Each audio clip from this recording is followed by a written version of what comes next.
If you look, the loop is 4 bars long. If I play it, 1, 2, 3, 4, 2, 2, 3, 4. In fact, let's turn on the click. Clicking there, clicking playback. So now I'll have a click reference.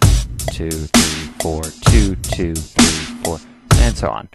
And since my intention is to cut this all up and use the individual components, I'll only really need the kick and snare and hat, which kind of repeat, so there's no point in cutting this whole thing up.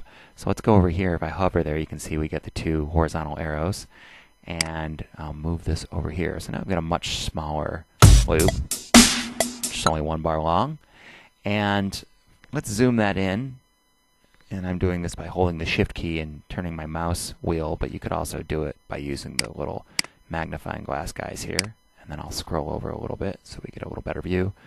And we go down 1 more.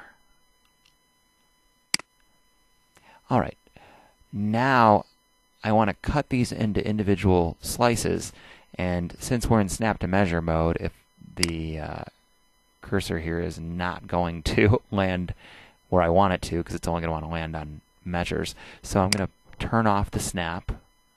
It's off completely now, and now I can move this wherever I want. Then I can very carefully place it right at the beginning of the waveform where the hit starts, and right click and select split.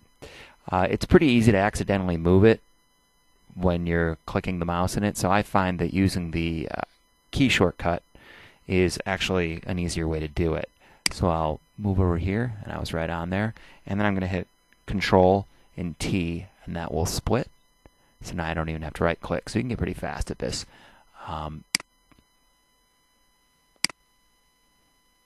Select that one, and that one. We'll scroll over a little bit,